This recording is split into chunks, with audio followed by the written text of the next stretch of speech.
안녕하십니까. 2026 울산 포럼의 개막을 알리는 첫 영상인데요. 이번 대주제는 피지컬 AI 시대입니다. 이 주제를 가지고 여러 섹션으로 나눠서 이야기를 할 건데요. 첫 번째 코너가 바로 피지컬 AI 시대, 대한민국 제조업의 대전환입니다. 대한민국뿐만이 아니고 전 세계가 이쪽으로 나아가고 있는데요. 특히 대한민국 같은 경우에는 기업의 AI 도입이 OECD 국가 가운데 1위라고 합니다. 그런데 현장에서 바라보는 것은 조금 다릅니다. 역설적으로 기업들은 아직도 멀었다, 성과가 없다, 이런 이야기 많이 하거든요. 현실과 어떤 괴리, 이런 부분이 도대체 어디에서 오는 것인가? AI 이 시대에 기업의 어떤 부분을 적용해서 현실적으로 뭔가를 구현해 나갈 수 있을 것인가? 이런 부분에 대해서 좀 이야기를 나눠보려고 굉장히 어려운 세 분을 울산까지 모셨습니다.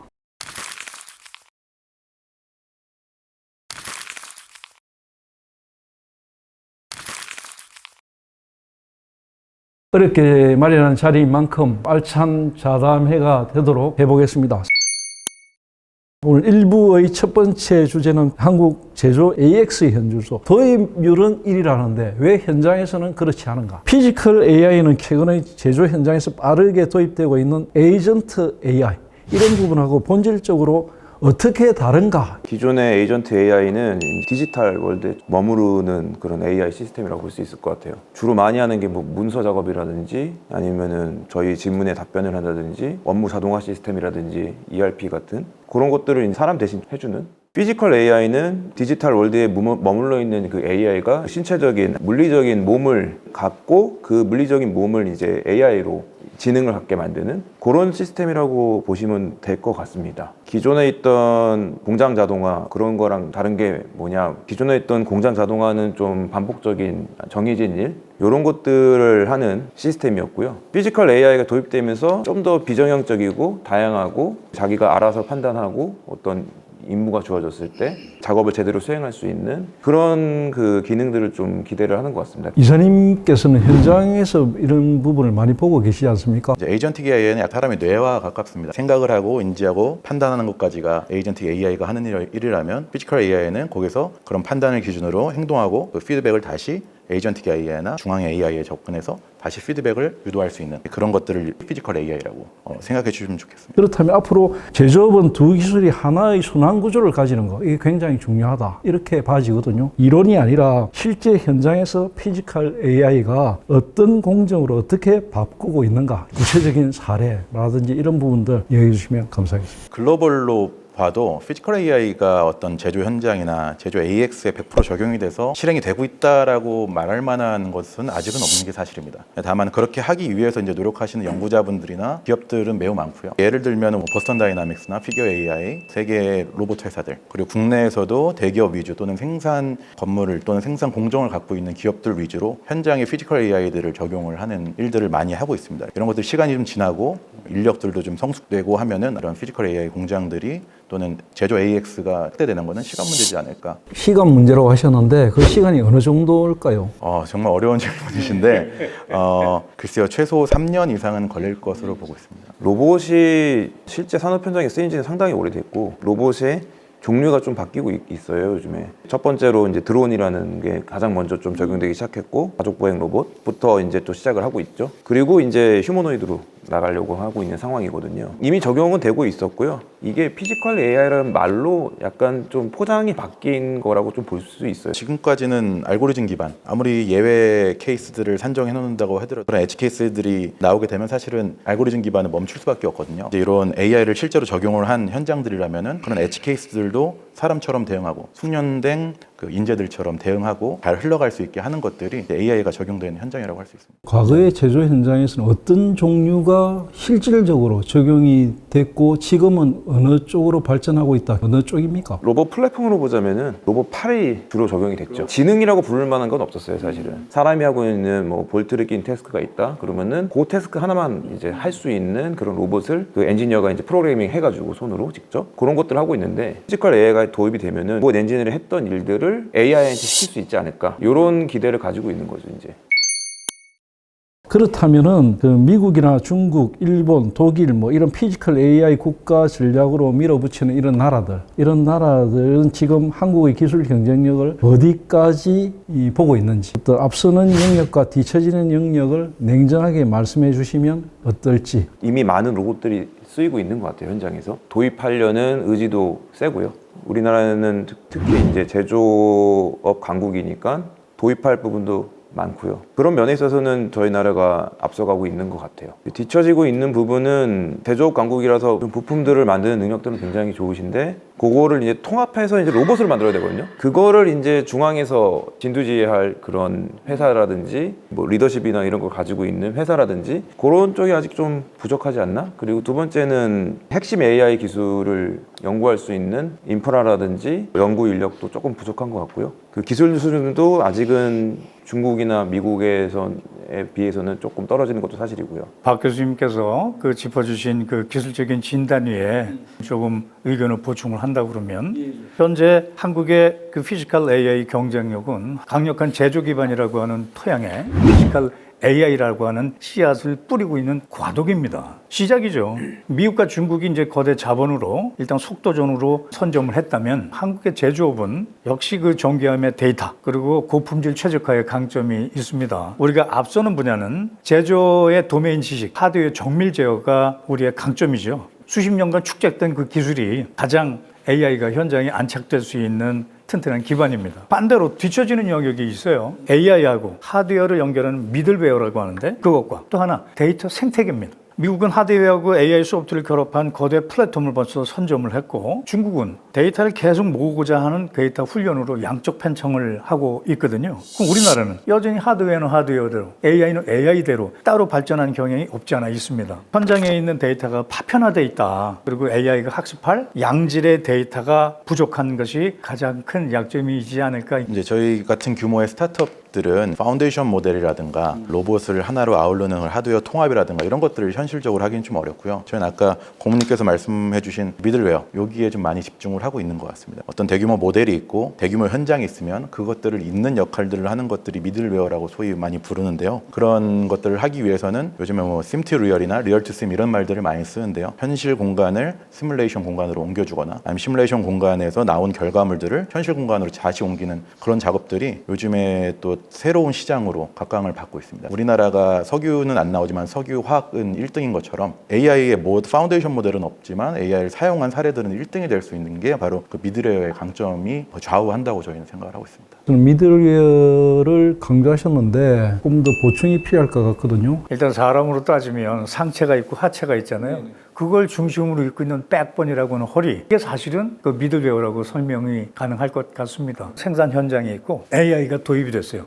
그럼 그걸 이어줄 미들웨어가 있어야 될 거 아니에요. 그런 부분들이 우리 산업 현장에서는 어떻습니까? 산업 현장에 생긴 것은 AI가 나오기 훨씬 이전부터잖아요. 그러다 보니까 그런 것들이 고려되지 않고 지금까지 하드웨어들이 설계가 되어 있습니다. 그런 현장에 AI를 도입하기 위해서는 미들웨어의 성격을 띠는 그런 소프트웨어들이, 그런 툴들이 많이 개발이 돼야 되는 건 맞고요. AI 도입 자체가 성과를 보장할 수는 없다. 현장 데이터하고 업무 프로세스 혁신 그리고 뭐 미들웨어라고 하죠. 그런 것들을 어떻게 구축하느냐. 다른 말로 표현하면 생태계 같거든요. AI 생태계를 어떻게 만들어 주느냐 중요하게 보이는데 이 피지컬 AI 현장 확산을 막는 정말 걸림돌이 되는 게 무엇인지. AI 도입률이 OECD 1등 국가, 뭐 현장에서는 좀 다른 반응이 나오는 이유. 도입과 확산 사이에 걸림돌이 되는 게 과연 무엇인가? 우선 통계가 어떻게 됐냐부터 좀 살펴봐야 될 것 같은데요. 우리나라가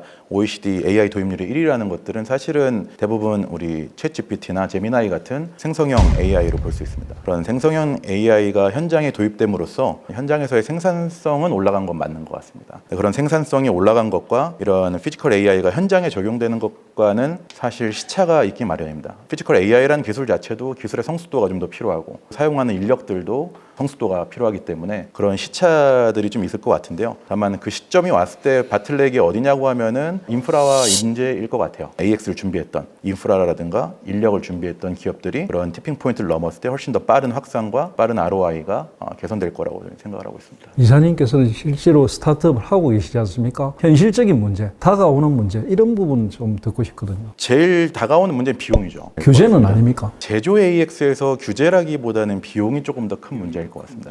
자율주행 시장에서는 사실은 규제가 문제였던 거는 맞습니다. 다만 제조 AX에서는 그거를 이룰 수 있는 인프라나 우리 기업이 조금 ROI가 보이는 사업들이나 투자할 만한 가치가 있다고 또는 리턴이 있다고 판단이 되는 그런 분야들이 좀 부족한 것도 사실이거든요. 너무나 많은 인프라나 너무 많은 뭐 GPU라든가 또는 인력들이 필요하기 때문에 기업 입장에서는 현재가 더 낫다라는 판단을 하게 되고 근데 이제 언젠가는 그 티핑 포인트를 넘을 텐데 그 넘은 시점을 준비하는 기업들도 분명히 있는 것 같습니다. 제가 보기에는 그 AI 도입이 기술 경쟁력을 확산하는데 필요 조건이기는 하지만 충분 조건은 아니다. 장벽이라 그럴까? 크게 세 가지로 구분할 수 있습니다. 첫째가 생산성의 함정이라고 생각을 해요. 많은 기업들이 AI를 도구로 생각을 하고 도입을 했어요. 근데 이 자체를 목표로 삼고 있는 것 같아요. 기존의 낡은 방법, 업무 방식은 그대로 있고 AI만 도입을 한 거예요. 프로세스를 바꾸지 않게 되면 그냥 비효율을 계속 가속화할 뿐이다. 두 번째는 데이터 전환의 실패입니다. 현장에 생성한 데이터는 고숙련자들의 암묵지가 많거든요. 그거를 데이터베이스화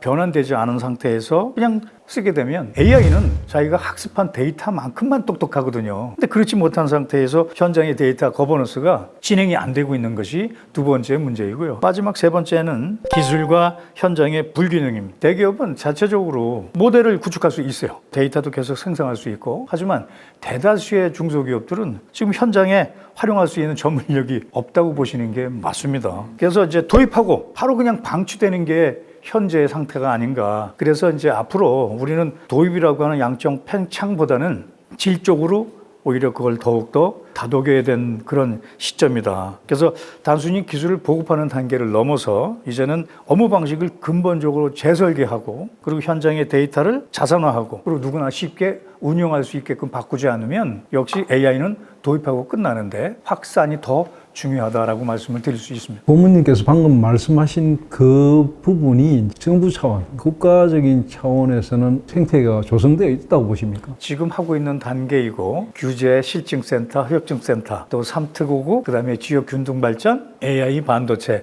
등등으로 지금 펼쳐지고 있는 그 시작 단계를 저는 긍정적으로 보고 있습니다. 새만금 같은데 AI 실증 이런 걸 이제 시범적인 단지로 만들려고 하는데 전국적으로 확산될 가능성은 있어 보이는 정책이 옳다고 하면 정책의 일관성을 가지고 지역의 균등 발전과 미래를 담보하는 그런 큰 사업들은 추진돼야 된다고 봅니다. 산학과제 같은 거를 할 때가 있거든요. 제가 연구한 기술을 회사에다가 한번 적용해 볼 그런 기회예요, 저희한테는. 회사의 현장을 이제 방문하고 막 그러면은 실제 기술 수준하고 현장에서 느끼는 기술 수준하고 괴리감이 엄청 커요. 기사로 나오는 기술 수준은 어느 정도 과장이 돼 있고 근데 연구자가 봤을 때는 아직 기술은 조금 모자른데 그 간극이 좀 있는 것 같아요. 중요한 점이 뭐냐면은 현장에서 그 필요한 거를 현장에서 실제로 작업하시는 분들이 모를 때가 더 많아요. 근데 이거는 사실은 연구자가 알 수 있는 건 아니에요. 그래서 대기업 같은 경우도 기술연구소가 있는 데는 좀 나아요. 기술도 알고 현장도 알고 그 가교 역할을 해주시는 분들인데 그런 데가 없는 데는 기술을 가지고 그걸 적용하기가 되게 힘들죠. 아까 미드웨어 말씀하셨는데 그 현장과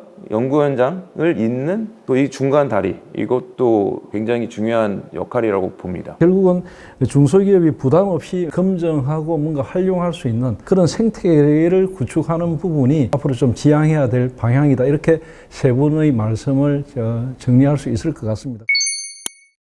그렇다면 이제 대기업이 이미 투자는 시작했는데 중소기업은 여전히 멈춰 있는데 어떤 부분이 가장 결정적인 병목을 가져다 주는가? 기업을 하는 사람들 입장에서는 당연히 비용이 가장 중요한 문제라고 생각합니다. 그래서 비용을 투자할 때 거기에 대한 리턴 값이 보이지 않으면 사실 기업들은 투자를 하지 않습니다. 메타라든가 우버 같은 글로벌 대기업들도 요즘에는 이제 토큰 사용량들을 좀 제한하기 시작했거든요. 그런 글로벌 빅테크들이나 대기업들도 사실은 그 정도인데 국내 중소기업 현장 같은 경우는 조금 더 열악한 게 사실입니다. 비용에 대한 ROI가 나오지 않는 이상은 특히 특히 중소기업은 더욱더 도입이 힘들다라는 게 사실 제가 현장에서 받는 느낌입니다. 그래서 AI 활용률 같은 뭐 통계들도 대기업은 한 49% 그리고 중소기업은 한 4%로 한 12배 정도의 차이가 나고 있습니다. 그래서 기존의 인력을 사용하는 게 훨씬 더 효율적이기 때문이에요. 이 중소기업에서는 피지컬 AI 적용 사례들이 들불처럼 막 번지지 않는 이유가 사실은 비용에 대한 회수 계획이 명확하지 않아서 아닐까라는 생각을 하고 있습니다. 제가 이제 현장 자문을 통해서 이제 느껴본 바 그 결정적인 병목이 하나 있는데 그게 뭐냐면 데이터의 비표준화예요. 그리고 또 하나가 그로 인해서 운영이 불확실하다는 거예요. 현장에서는 많은 중소기업이 AI를 도입하고 싶어도 우리 공장만의 그 고유한 데이터가 디지털로 정리가 되어 있지를 않아요. 그래서 이게 좌절하는 순간이 있는데 자세히 살펴보면 첫 번째가 도입 직후에 고립감이라고 할까? 그런 게 있어요. 정부 지원금으로 시스템을 구축을 했어요. 근데 막상 기계가 멈추거나 오작동을 해. 근데 그거를 다시 리커버링 하거나 관리할 수 있는 내부 전문가가 없다는 게 문제예요. 설치는 했지만 운영이 안 되는 거예요. 두 번째가 데이터 투자에 대한 불신이 있어요. 데이터로 투자를 했으면 대기업은 돈을 벌 수가 있다라고 하는 확신이 있는데 중소기업은 지금 당장에 눈앞에 불량률 줄이기도 바빠요. 그 결정적인 것들은 돈이나 기술의 문제가 아니고 현장에서 AI를 자산으로 바꿀 수 있는 확신, 이게 가장 중요한 일이 아닌가. 중소기업 같은 경우에는 AI를 도입해서 성과를 내려면 상당한 시간이 걸릴 것이다. 이렇게 봐도 되는 겁니까? 경중완급을 따져야죠. 대기업과 중소기업이 같이 운영되고 있는 프로젝트는 좀 빠를 거고 비용이 후원이 되지 않는다거나 지원이 안 된다고 그러면 좀 더디 가겠죠. 표준화라든지 현장의 기술적인 백업이라든지 이런 것들을 중소기업이 스스로 해야 됩니까? 아니면 정부 차원에서 뭔가 기관이나 이런 데서 도와줘야 되는 겁니까? 물론 돈이 되면 하지 말라고 해도 기업은 하겠죠. 하지만 공통의 문제를 갖고 있다고 한다고 그러면 공통의 기술을 정부나 기관에서 돕도록 하는 게 역할이 아닐까 싶습니다. 저도 중소기업 공장들을 좀 방문을 해봤는데요. 인프라가 대기업보다 훨씬 열악해요. 가령 자동화 기계들이 몇 개 있을 거 아니에요, 거기. 근데 그 기계와 기계 사이 뭐 폭도 굉장히 좁고요. 그런 로봇들이 맘 놓고 다닐 수 있는 공간이 아니에요. 사람도 다니기 어려운 경사가 급한 사다리라든지 이런 것들이 있어요. 그 피지컬 AI가 도입되기가 굉장히 좀 어려운 인프라 환경을 좀 가지고 있더라고요. 자본도 안 될 뿐더러 환경도 안 좋은 거죠, 지금은. 중소기업에서 그런 걸 도입한다고 해도 현실적으로 현장에서 풀어나가는 부분은 굉장히 한계가 있다. 이런 이야기로 느껴지거든요. 다시 돌려서 말하면 정부나 지자체나 그 사회 전반적인 어떤 지원이 필요하겠네요. 그죠? 체질이 약한 그 중소기업들이 일단은 체질 개선을 할 수 있게끔 돕는 것이 정부의 역할이겠죠. 도입률이 1이라는 숫자, 통계, 이건 사실은 좀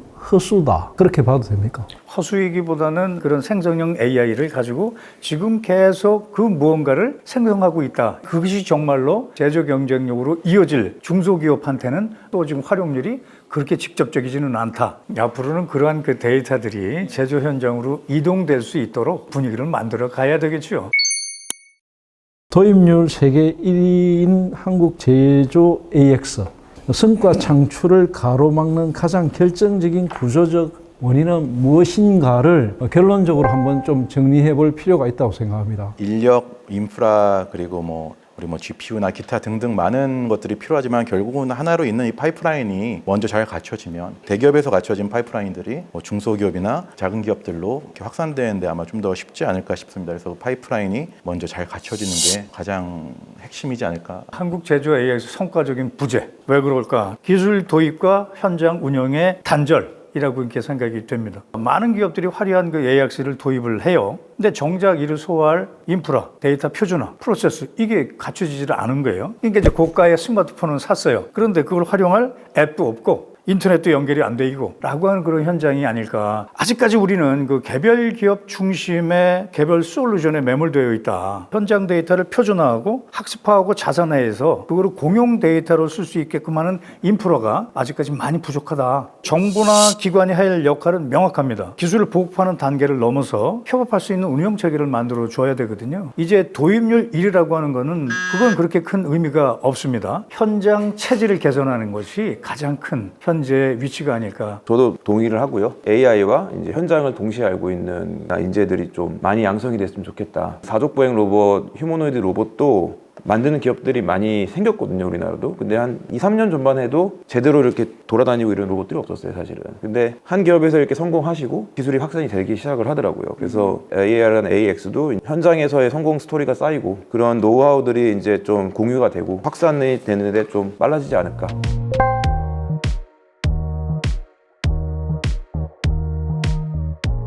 질문을 좀 바꿔야 될 시점인 것 같은데요. 피지컬 AI 시대 제조업에 실제로 필요한 인재는 어떤 인재인가? 이 인재를 도입하기 위해서는 어떤 준비를 해야 되는가? 인재를 길러내고 여기에 합당한 어떤 투자를 하고 있는가? 이런 부분들도 굉장히 중요할 것 같거든요. 크게 두 가지 측면을 좀 바라보고 싶습니다. 피지컬 AI라는 거는 당연히 AI 잘하는 사람 필요하고요. 하드웨어 잘하는 사람 필요하겠죠. 근데 AI와 하드웨어를 동시에 잘하는 인재가 또 필요하거든요. 우리가 언제까지나 중국산 로봇을 사서 쓸 수는 없고 우리가 직접 로봇을 만들어가지고 거기다 AI를 이제 심어야 되는데 그런 작업을 할 때 가장 필요한 인재 중에 하나가 하드웨어랑 AI를 동시에 잘 이해하는 인재거든요. 대학교 과정에서 이 두 개를 다 하긴 사실은 힘들어요. 사실 대학원까지 가야지 어느 정도 이런 교육을 좀 받을 수 있거든요. 그런 지원이 좀 있었으면 좋겠다. 결국에는 이게 로봇이랑도 연결이 되거든요.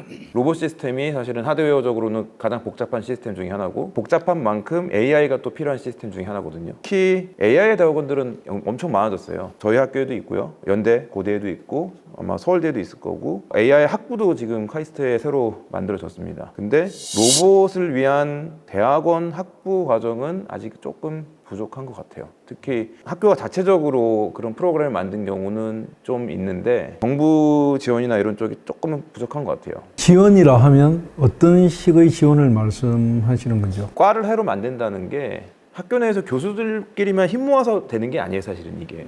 왜냐면은 각종 위원회 같은 것도 통과를 해야 되고 총장님도 서포트를 해주셔야 되고 대학교 같은 경우는 또 교육부에 또 지원도 받고 있지만 교육부에서 이제 관리도 하고 있잖아요. 그러니까 이게 교수들만 힘으로는 되는 게 아니거든요. 그게 첫 번째고요. 두 번째는 AI 알고리즘을 우리가 갖다 쓰는 것도 중요하지만 좀 더 효율적으로 아니면 빠르게 아니면 적은 GPU 자원으로 학습을 돌릴 수 있고 적은 데이터로도 더 많은 성능을 낼 수 있는 그런 방향으로 모델을 또 바꿔 나갈 수 있는 그런 인재들도 중요하거든요. 그런 인재들을 키울 수 있는 지원 사업 그런 데는 조금 부족한 것 같아요. 채용의 관점에서 좀 말씀을 드리면요. 각 기업의 고유의 이제 분야가 있지 않습니까? 저희 같은 경우는 이제 공간지능, 공간 데이터들을 다루다 보니까 이런 좌표계라든가 또 때로는 측량에 대한 지식들도 있어야 되는데 있는 직원들은 AI에 대한 지식이 좀 부족하고 반대로 AI에 대한 지식이 있는 분들은 측량이나 아니면 좌표계나 이런 것들에 또 있지 않은 분들이 많습니다. 모두 갖고 있는 직원들을 뽑기란 사실상 거의 불가능에 가깝고요. 저희는 기업 내에서 별도의 교육들을 통해서 그런 부족함들을 메꾸고 있고요. 다만 이런 것들이 분명히 이제 기업 입장에서는 인력을 운용하는 데 바틀렉이 되고 있는 건 사실입니다. 우리 현장의 지금 교육 체계는 지식 위주의 인재 양성에는 성공을 했는데 현장을 풀어내는 그런 인재 양성에는 좀 한계를 드러내고 있지 않은가. 현장에서 필요한 건 현장의 기술을 이해하는 기술 통역사, 공정 도메인 지식하고 AI 기술을 실질적으로 사용할 수 있는 하이브리드형 인재 이렇게 표현해도 될까요? 양쪽을 다 이해할 수 있고 활용할 수 있는 현실적인 그런 인재가 필요하다. 근데 아직까지 교육 체계 시스템 자체가 학문적인 그 분절이 아직까지 강합니다. 대학은 AI 이론을 가르치고 현장은 제조 설비를 가르치다 보니까 그 괴리가 꽤 있죠. 인재 양성 정책을 현재의 학위 취득 중심에서 현장 경험 중심으로 바꿔야 된다. 기업 현장에서 데이터를 대학 교육에서 직접 투입하는 이른바 산학 밀착형 AX 프로젝트, 기업의 재직자가 현장에서 즉시 AI를 활용할 수 있는 이른바 직무 전환 패키지 시스템 이런 것들이 있으면 AI가 교실이 아니라 현장의 문제를 풀어가고 있는 실질적인 인재로 나타나는데 도움이 되지 않을까 생각이 됩니다. 기술이 아무리 있어도 검증할 곳이 없으면 소용이 없다. 그런 측면에서 바라보면 한국에서 가장 시급하게 필요한 게 실증할 수 있는 것. 이게 굉장히 필요할 것 같은데 라든지 이쪽에서 추진하고 있는 여러 가지 인프라 확충 계획 이런 것들이 현장의 속도에 따라가고 있는가 하는 문제가 좀 있거든요. 기술은 있는데 테스트할 곳이 없다. 사실은 많이 있음에도 불구하고 연결이 안 된다라고도 그렇게 생각이 되는데요. 실제 환경에서 AI가 작동할 수 있는 리얼 월드가 없죠. 지금 인프라를 구축한다 그러면 세 가지 정도를 저희가 준비를 좀 해야 한다고 생각을 해요. 첫 번째는 개방 제조 데이터 센터입니다. 그 자신들이 핵심적인 공정 데이터를 외부에서 공유하게 꺼리는데 보안이 보장이 된 그런 환경 내에서 마음껏 테스트를 할 수 있는 데이터 샌드박스 이게 좀 필요할 것 같다. 두 번째는 그 유연한 테스트가 가능한 곳이 있어야 되겠다. 대기업은 자체 생산 라인이 있어요. 근데 중소기업은 없습니다. 이러다 보니까 모듈형 실증 공장 이런 것이 중소기업에는 필요할 수 있다. 마지막 세 번째로 지적할 수 있는 거는 현장의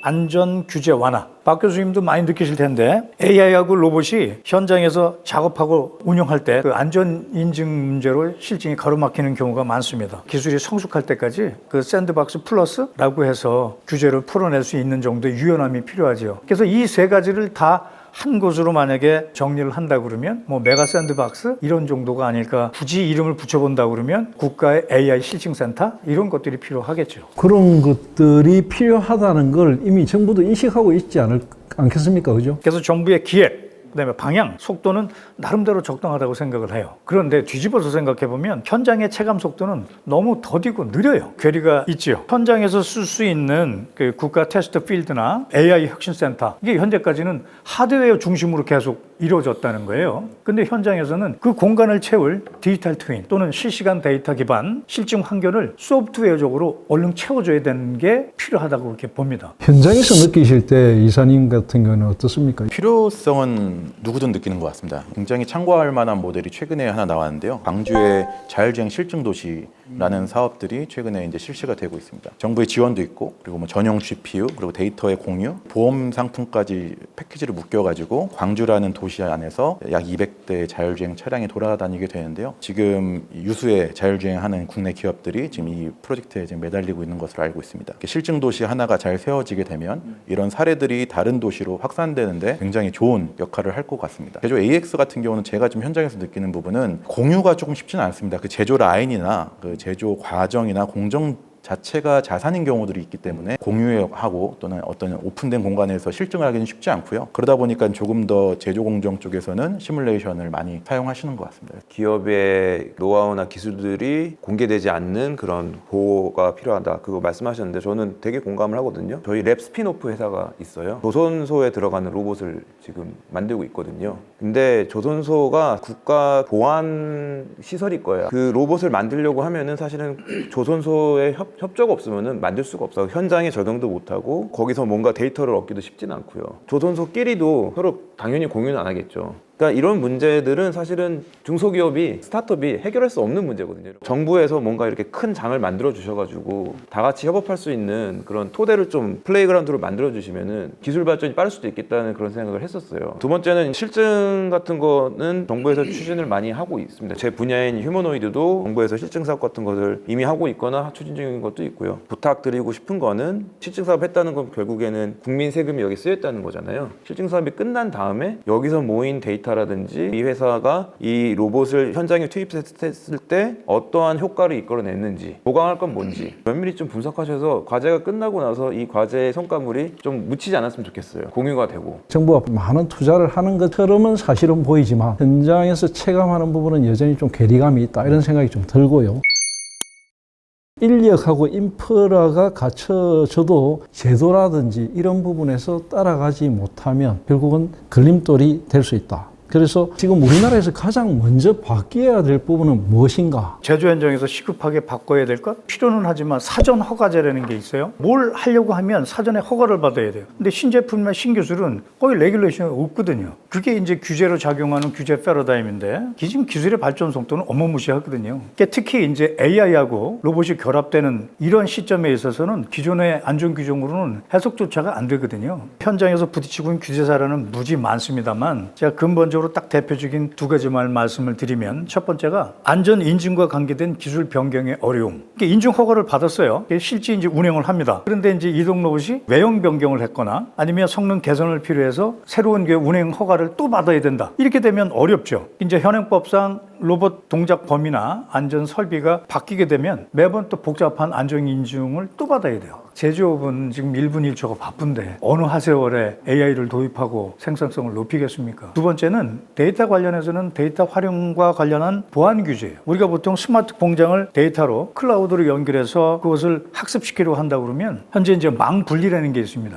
그게 규제에 걸려 있어서 보안 지침이 있는데 국가 보안이 중요한 부분은 물론 그리 해야 되겠죠. 근데 그렇지 않은 일반 제조 공장의 데이터까지 극도의 폐쇄성을 요구하니까 최소한 이 산업 섹터만이라도 정부는 포괄적인 네거티브 규제 이걸로 계속 대전환이 필요하다. 정리를 하자면 AI 자율제조 실증 특구 이런 정도 내에서는 안전 인증 프로세스를 자율화 좀 해주고 기술의 안전성이 검증이 되면 사후에 모니터링하는 방식, 그러니까 사전에는 무조건 허가를 해주는 방식, 이게 필요하고, 두 번째로는 산업 데이터 보안 인증제를 도입을 좀 해서 이런 정도는 표준 가이드라인을 제시해 주면 오히려 원활하게 스스로 그 데이터 가치를 공유할 수 있지 않을까. 그러니까 규제는 기술의 발목을 잡는 어떤 그 벽이 아니라 오히려 안전하게 기술을 실험할 수 있는 울타리가 돼줄 수 있어야 그게 규제다운 규제가 될 수 있다. 그래서 마음껏 실패하고 그 실패가 다시 데이터로 돌아오는 이런 선순환 구조를 갖는 것이 중요하다, 이렇게 생각이 됩니다. SK 같은 경우에 최태원 회장이 집중적으로 주장하시는 바가 메가 샌드박스 이런 이야기 많이 하시거든요. 그리고 또 모든 규제나 이런 걸 다 없애버리자는 건데 그런 걸 정부에서 지금 새만금 같은 데서 하자는 거 아닌가요? 그런 개념이기도 합니다. 근데 이게 메가 샌드박스라고 하는 것은 실증, 특례, 규제 이런 것 지금 모두 포괄하고 있는데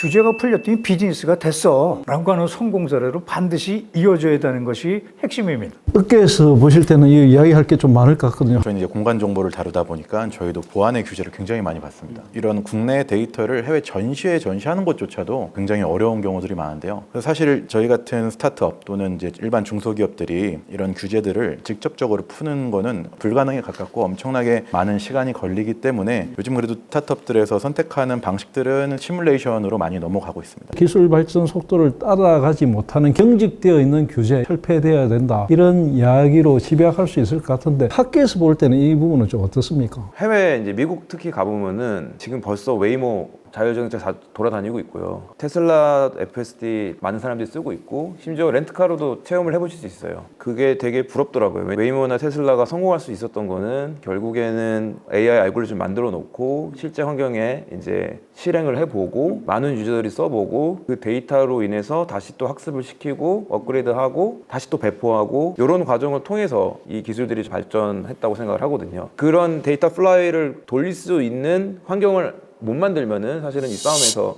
실패하는 건 너무 명확가능하거든요. 규제를 좀 완화해 주는 것이 도움이 될 것 같습니다. 성과를 만드는 플랫폼이 되기 위해서는 어떤 게 필요한가? 이름 자체가 메가 샌드박스잖아요. 그러니까 기대감이 많이 크죠. 모든 것이 다 용인이 돼야 되니까. 진정한 플랫폼이 되기 위해서는 첫 번째는 현장 데이터하고 AI 모델의 즉각적인 결합 시스템. 이건 사실 비즈니스에서 필요한 거거든요. 현재까지는 기업이 내가 갖고 있는 데이터를 와가지고 실증하는 단계예요. 근데 그렇게 하지 말고 메가 샌드박스가 만약에 만들어졌다 그러면 상시 쓸 수 있게끔 돼야 되고 그 디지털 트윈 환경에서 내가 갖고 있었던 그 데이터가 표준 데이터 환경에서 이른바 플러그 앤 플레이 방식이에요. 그냥 바로 즉각 쓸 수 있어야 된다. 메가 샌드박스가 되려면 이게 실행 주체이고 두 번째로 생각해 볼 수 있는 거는 실패의 자선합니다. 젠슨왕이 이런 얘기를 했어요. 성공하는 기업은 뭐 실패할 필요는 없다. 그런데 위대한 기업이 되려고 그러면 반드시 실패해야 한다. 실패가 데이터가 되고 다시 반복되는 성공의 요인으로 만들어줘야 된다. 마지막으로는 규제 샌드박스하고 비즈니스가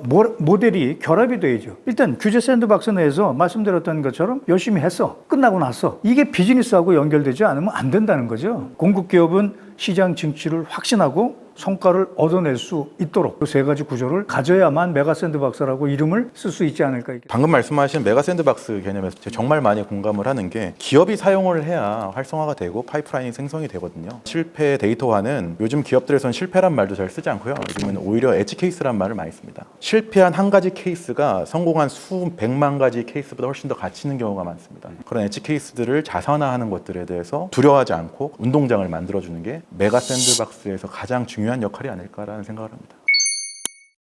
정리를 해야 될 시간이 다가오는데요. 인력이나 인프라 제도 가운데 대한민국 제조 AX가 당장 돌파해야 될 과제가 무엇인가? 규제 좀 풀어주는, 완화해주는 거 되게 중요할 것 같고 그 인재 같은 경우도 굉장히 시급하죠. 왜냐면 굉장히 많은 사람이 또 AI 개발을 해야 될 테니까 100여년만 돼도 그런 인재들이 부족하지 않아요. 다 오려고 하거든요. 스타트업이라든지 아니면 중소기업이라든지 그런 데는 인재들이 없어요. 그거는 회사에서 해결해줄 수 있는 또 문제는 또 아닌 것 같아요. 그 사람을 위해서 저기 시골이 아니라 뭐 대도시에다 오피스를 만들어줄 수도 없는 거고요. 최근에 그 3대 메가 프로젝트 발표회가 있었잖아요. 저도 초청을 받아서 거기 현장에 있었는데요. 인상적이었던 것 중에 하나는 국토부 장관님도 발표를 하셨어요. 이런 피지컬 AI가 발전되게 될 이 지역에 국토부가 사람들이 정주할 만한 인프라를 만들어 주겠다. 병원, 학교, 주거 환경, 패키지로 들어가야 될 것 같아요. 현장에서는 어떻게 해결해야 된다고 보십니까? 저희는 그래서 서울에 있습니다. 그래서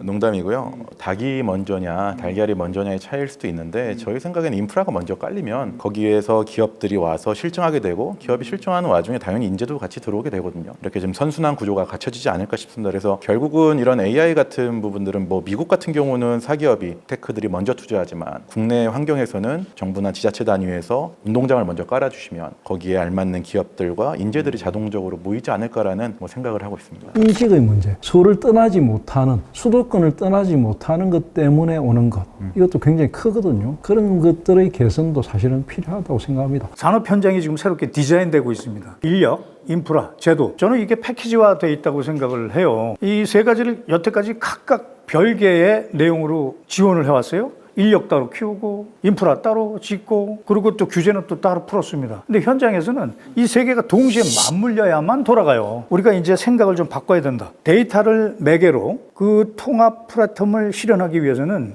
인력이 현장의 문제를 데이터로 정의를 하고 그 데이터를 인프라라고 하는 샌드박스 위에서 검증하고 그리고 그 과정에서 걸림돌이 되는 거를 규제해서 즉시 제거하는 거. 이렇게 돼야 원스톱 실행 체제가 된다. AX 실행의 컨트롤 타워? 그런 것들이 필요하다. 이런 것이 성공해야만 대한민국의 제조업을 빌어서 AI 도입 1위가 아니고 실제 AI 제조 성과 1위가 될 수 있도록 해야 되는 것이 제 마지막 정리 얘기입니다. 대한민국이 나아가는 제조 피지컬 AI 여러 가지 이야기가 있었는데 그것이 이제 나아가는 방향이라든지 어떤 문제가 있는가 이런 부분들에 대한 이야기를 쭉 해보니까 감이 좀 잡히는 것 같거든요. 이런 어떤 건설적인 논의 과정이 이제 현장에 어떤 문제점을 개선해주고 방향성을 체크하는 데 굉장히 유익한 시간이었다고 생각하고요. 이 자리가 이제 울산 포럼의 어떤 자리인 만큼 울산의 제조업 현장에서 오늘 논의됐던 부분이 어떤 식으로 실행 가능한 부분부터 적용할 수